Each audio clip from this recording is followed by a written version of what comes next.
This is Doug DeMuro, and today we're going to talk about the 10 quirkiest cars you can buy for $25,000. People are always asking, what's the best sports car for this money? What's the best family car? What about the quirkiest? Don't we care about the quirkiest? So today I'm going to tell you the 10 quirkiest cars you can buy for 25 grand. This is in no order.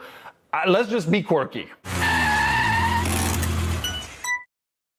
Before we get started, are you ready for your next cool car? Sell your enthusiast car on Cars and Bids. Trading in your car to dealers means you aren't getting market value for your car, leaving you with less cash for your next fun car. Just look at our recent sales of these cool cars compared to current trade-in value. This is a trade-in offer, and this was the Cars and Bids result. This is a trade-in offer, and this was the Cars and Bids result. This is the trade-in offer, and this is the Cars and Bids result. Get started now on carsandbids.com. Sell on Cars and Bids and join the best community to sell your enthusiast car. Okay, quirkiest cars you can buy for 25 grand. This is based on Cars and Bids results. Maybe this whole video is just an ad for Cars and Bids. No, that could be. But mostly I just wanted to have actual price points. And also we sell a lot of weird stuff. Okay, quirkiest cars you can buy for 25 grand. 10 cars, no particular order, they're all quirky. But let's start with the Vanderhall Venice, which is a bizarre three-wheel situation. I think that the world has kind of come to understand the Polaris slingshot. You see those around. But the Vanderhall Venice adds like a little bit more class and luxury to a space that absolutely does not deserve class and luxury, which is the open car three-wheel drive, three-wheel car segment. It has this bizarre combination of like old school, like looking nice, leather, high quality, and yet it looks like a bug. Like it's a silly, absurd three-wheel vehicle. These sell for like 15, 18, 20 grand. They're absurd cars, obviously tremendously quirky. I've never actually reviewed one, but of course the concept of a three-wheel car is quirky. And I think that if you're in the market for something quirky, this is something that would absolutely turn heads. What I was thinking of when I was making this video is what would turn heads? You go to a Cars and Coffee and there's a 458 and a Huracan next to you. What for 25 grand is gonna get even more attention than that? And I think a Vanderhall Venice is certainly right up there on the list. And by the way, Vanderhall Venice has almost 200 horsepower, so it's probably a pretty serious performance car. It's got a GM turbo 4-cylinder. It's not just the Polaris Slingshot, which is kind of a one-trick, this is ridiculous kind of thing. I suspect the Venice is actually a little bit more like exciting to use in addition to being this weird luxury thing. It certainly is quirky. Okay, next up on my list, quirky cars for 25 grand. AM General Humvee. Aha. So the civilian version, the Hummer, is more than 25 grand. Sadly, it doesn't deserve to be. It's not that great. But the military versions, which was the high mobility multi-purpose wheeled vehicle, HMMWV, which became Humvee, the Humvees are affordable for 25 grand. That's the decommissioned military vehicles that are then sold to the public. In some states, they will offer street titles for these vehicles. So you can actually, you buy the decommissioned military vehicle, but then you can register on the street and title it like a car and get plates. The one I'm specifically thinking of, we recently sold an ambulance, a medic Humvee that had been converted into a camper, which sold for $15,000. It could have been better done, like the paint and all that. The exterior was not particularly nice. The interior was basically just like bunk beds, but like you could do something fun with that car. But in general, like ex-military Humvee is pretty cool. Most of them are still camo painted. A lot of them, they don't have doors. They're open top vehicles. They really attract a lot of attention. They're absurd things. And so when I'm thinking about, okay, a 458 next to you and a Huracan next to you, what steals attention for 25 grand in the middle? A camouflage colored, decommissioned military Humvee absolutely steals that attention. That is a vehicle that people are like, whoa, that's insane. What is this thing? It looks absurd. And they're pretty affordable at that number. They are bare bones, stripped out military vehicles. They are not fast. They are not fun to drive other than, you know, the open topness and the ridiculous truckness. There's no like fun in the enjoyment of the driving experience. but they're cool and they're not that expensive for what they are, and they're certainly quirky and interesting and head-turning. Okay, next up, quirkiest cars you can buy for 25 grand. Here's one that is absolutely deserves to be in this space. The AutoZam AZ1. For those who don't know, the AZ1 was a K car. In Japan, they have these regulations where basically they highly incentivize automakers to build these very tiny cars. And the theory is to conserve space. And most of these cars are hatchbacks for practicality, but there have been a few K car sports cars over the years, and undoubtedly the quirkiest and most interesting is the AutoZam AZ1, which is not only a K car, it's this tiny little thing, but it had Gullwing doors, which just made no sense. But the AZ1 is definitely a quirky car for 25 grand. I will say I've watched prices kind of push up and up and up, and they're harder to find for 25. About a year ago, we sold one for 24.4, so they're like kind of right on the cusp of that. There was a Suzuki version called the Suzuki Kara. It also sells for about the same money, but is a little bit lesser known, so sometimes you can kind of slide in and grab one. But the AZ1 is definitely quirky. Like, it's a tiny car to begin with, so it's sort of ridiculous looking, and just how small it is. But then you pop open the Gullwing doors, and people are like, what is this?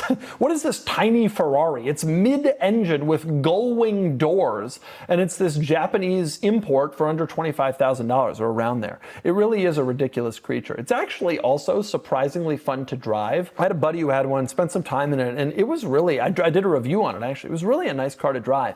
If you can fit. It's tight. It's really, really tight in there. The shifter action is great. It is really a placeable car because it's so small. You can really toss it around exactly where you want. Surprisingly precise and nimble despite the fact that it's 30 years old at this point.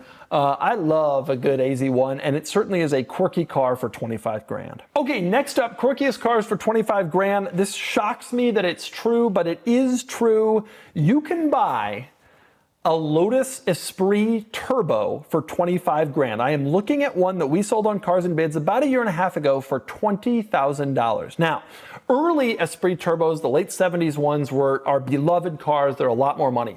Late Esprits got a V8 and a little bit more like oomph to them. They are a lot more money. But there was this period like in the mid 80s to like the early 90s where it was a turbo 4-cylinder in the Esprit, even though it has sort of exotic car V12 type of looks. It was a turbo 4-cylinder with only about 215 horsepower, and it is buyable at that price point. And I gotta say, you want something quirky, a Lotus from the late 80s, early 90s is definitely a weird and quirky proposition. They are unusual cars with unusual interiors and unusual driving experiences. I always kind of felt when I looked at the Esprit that it looked like a Ferrari 360. I mean, it was an angled version, a Ferrari 348 or a Lamborghini Countach or something. And I always kind of assumed that's how it would drive. But the truth is, it's actually a pretty lightweight car. It just has the bodywork of kind of a more heavyweight exotic car, and it drives not that differently from an Elise. It really feels like a tiny, tossable, lightweight car. I don't know about the ownership experience for a $25,000 Esprit. I imagine it's not particularly easy to own, but it is a very special and cool and interesting car. I think that would be a pretty cool buy for 25 grand. Definitely quirky, and definitely would turn people's heads in between the Huracan and the 458. If I saw those three cars sitting next to each other, I would make a beeline to go look at the Esprit Turbo, which to me is like way more like, whoa, I can't believe I'm seeing one of these things than kind of any modern exotic. Definitely a special car. Okay, next up, you want quirky for 25 grand. I'm consistently surprised. I don't know much about classic cars myself, and I'm consistently surprised for what classic cars you can buy for the money. And this Jeep is a really good example of that. This is a 1945 Ford military Jeep. And you want to turn heads, you want something weird and quirky and interesting and bizarre. We just sold this like a couple of months ago for $25,250, so just a little over. But presumably military Jeeps have a wide range of value propositions. And this one like looks the part. Like you look like a World War II foot soldier just driving this thing around in the battle or behind the front lines. I am really astonished that this is a $25,000 car because it just looks so like absurd and interesting and crazy and kind of should be in a museum to me, but it is. And buying a military Jeep is probably not the most comfortable way to spend $25,000, nor the fastest, but it is certainly one of the more interesting. And I guarantee it is a very quirky and very bizarre and very unusual car. And I honestly think it's kind of a bargain at 25, considering sort of the level of weirdity that you get from this vehicle. Okay, last five, second half of my list of crazy stuff you can buy for 25 grand. How about the Pontiac Mira? Ah, yes, the Pontiac Mira, which was a rebadged Ferrari 308 that was sold as a new car at Pontiac dealerships. I did a video review of one, and I'm looking at this one that we sold a couple of months ago on Cars and Bids for $25,000. This was a really nice one. There is no Pontiac Mira in the world left this nice. Basically, it was a Pontiac Fiero, but the Pontiac dealer, there was a company that would rebody the car like a Ferrari, and then they would sell it through the Pontiac dealer, sort of like conversion vans in the 80s, but this was a rebodied into a Ferrari looking car. And the rebody was uncanny. I mean, it was embarrassing almost to copyright laws how close they got to the Ferraris of this era. And of course, that's why they had to stop making them in the end. But what a cool thing. Like, you want quirky? A Pontiac Fiero kit car is not that quirky. A well-done Pontiac Fiero kit car that was made in period as a new car by a company that was set up just to make Ferrari replicas, that is pretty quirky. Like, that is an interesting and weird and bizarre thing. And I think that this $25,000 sale of this Mira on Cars and Bids in July kind of represents the peak of the market. I don't really think that there's going to be a better one. My video brought a lot of traffic to the listing. A lot of people didn't know about the car before, so the video kind of blew up. And this car was in really nice shape and really well presented. You're not going to find a lot of other Miras like this. So if you find a Mira out there, it's probably cheaper than this. And it is going to be an interesting and unusual car. And that is definitely a very quirky thing at that price point. Okay, next up, this car absolutely has to be on the list. Quirky cars for 25 grand, no doubt. The Plymouth Prowler, which is a pretty easy car to find for 25 grand. I'm looking at this one we sold 2 years ago on Cars and Bids for $24,000. It was the right color, the purple, and it only had 7,000 miles. So you got to figure any car that is a lesser color or has been driven more is going to be a lot cheaper. 25 grand for this car. I still think that Prowlers are an absolute bargain in the automotive world. I know they are not fast. I know they were all automatics with a Dodge Intrepid V6, but they are so cool looking. And it still amazes me to this day that anybody ever in the world was able to get this car past modern day safety regulations with the bumpers and the airbags, and this has to be this height and headlights and all this stuff, and they did it. And I think it is one of the coolest looking, most head turning cars. This is the kind of car, it looks like the kind of car that someone spends 5 years of their life building in their garage from some 30s car, except Plymouth Chrysler did it, and you could buy it right off the lot as a new car with a warranty. I still think it is one of the coolest things in existence, and I still think they're way undervalued and absolutely deserve to be more expensive. And I think that this car is a total quirk fest for 25 grand. It is weird and crazy and insane and strange, and it absolutely deserves its place on my list of cars, quirkiest cars you can buy for 25. Okay, coming down to the last three, in the same vein as the Prowler, you absolutely cannot make a list of quirky cars at this price range without mentioning the Chevy SSR, which was a pickup truck and a convertible and a retro hot rod, and they offered them with V8s, and the later models had a big V8 in them, and it is absurd. The bed cover, and a lot of them were purple. They were crazy color. I mean, you look at stuff like this and you start to understand why General Motors went bankrupt. Like how do you possibly think that there's a business decision to manufacture this vehicle in the world? No matter how much tooling and parts it shares with other GM cars, how could this make sense? This convertible V8 pickup, single cab pickup truck. SSRs are cheap. I'm looking at this one, which we sold a couple years ago, but it's a one owner, 42,000 mile purple car, sold for $19,500. The later model SSRs, they eventually added a 6-liter V8 and a manual transmission. Those are a little bit more expensive, but I still think that 25, 30 kind of flirts with like the nicest SSRs around, maybe into the low 40s, but I have a hard time believing that. But either way, you can buy a nice SSR for 25 grand all day long, and people still are like blown away that this thing ever existed and want to learn more and want to know more about this like bizarre, weird, quirky pickup truck that you have. Where did you get it? Why did they make it? And I'm still asking those questions all these years later. Certainly deserves its spot as a quirky car. Okay, last two. Again, not ranked. These are just as they popped into my head, but this is a really good one. We sell a lot of these. JDM Firetrucks. I'm specifically calling out this 1983 Toyota Land Cruiser Fire Truck, which is a 60 series Land Cruiser, very desirable vehicle, except the rear end has this fire truck situation grafted onto the back. Now, again, If you're trying to get something quirky at a decent price point, this particular one sold a year ago for $10,500. Even though it's a super low mileage Land Cruiser, and they're all low mileage because they were only driven to fires in Japan, distances are short. Even though it's a low mileage Land Cruiser, there's not a lot of interest in it because they've ruined kind of a lot of the stuff that made these things valuable by grafting on a fire truck rear end. You know, it destroys the departure angle and you don't have a cargo area or seats back there. But you do get like a very bizarre, absolutely weird head-turning thing. You put on a fire hose on there and maybe a couple of oxygen tanks and people are like, what is this thing? It's right-hand drive. The front end looks like a Land Cruiser, like it's a car that we know well. But then the rear end, did you make this yourself? Like everything about it is obviously ridiculous and absurd and silly. And if you're going for $25,000 quirky car, I think ridiculous and absurd and silly should actually absolutely be like near the top of your list of stuff that you want. And I think these cars, these JDM Firetrucks sell very frequently on Cars and Bids. We probably have at least one every month or two. And none of them are ever expensive. There's not a big market for them, not a lot of interest in them. The benefit over an American Firetruck is, you know, when US Firetrucks sell used ones, they're massive. They're huge. You can't have a place. You have to find a place for them. When Japanese market fire trucks sell, they're little, as Japan's little. Like there are K-car fire trucks out there too.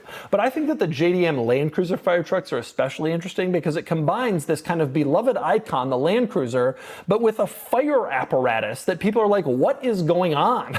How does this thing make any sense? And indeed it doesn't. And that's why it's one of the quirkiest cars under 25 grand. And finally, last one, quirkiest car under $25,000. 25 grand will buy you a lot of weird 1980s Citroën. So I reviewed this one, which we sold years ago. I reviewed it in Maryland. And we sold it for around $16,000. That's where it was bid to, and it was sold after later for more. It is an absurd car. This was a CX-25, hydropneumatic suspension. All these old Citroens had so many weird things. By the 90s, which are also legally importable, the 90s Citroens had gotten more normal. They're not quite as unusual or as strange. The late 80s and kind of early 90s ones were particularly odd. They still had kind of the teardrop shape that was made famous by the DS. They still had the weird single post steering wheel and a lot of weird stuff in the interior. You know, regulations and just sanity kind of normalized French cars beginning in the mid-late 90s. But the late 80s still bought you something weird. And when you want to think about quirky, I mean, this car, I did a full review on this car and it is loaded with weird stuff. And they're just not that valuable. They're not particularly fast, not particularly enjoyable. They made a lot of them. Americans are kind of scared about owning and maintaining them. There's not a big, you know, parts distribution network here in the States.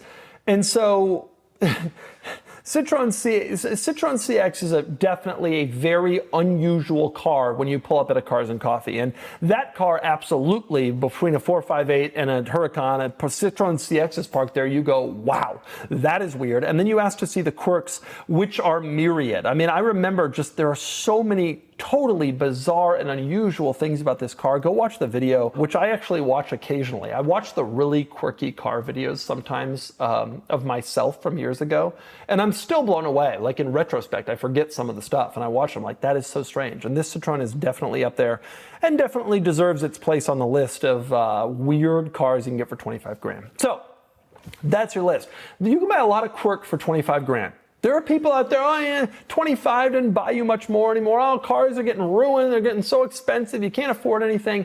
I beg to differ. A lot of the cars on my list were under $20,000, and a lot of them are cool and quirky and fun. And they may not be a Ford GT in terms of driving experience or like the you know, idolizing you get from people on the road, but they're cool. Like for real car enthusiasts, these are cool cars. You will find something on my list that you will like. And it's definitely an interesting one. And go forth and be quirky using my guidance.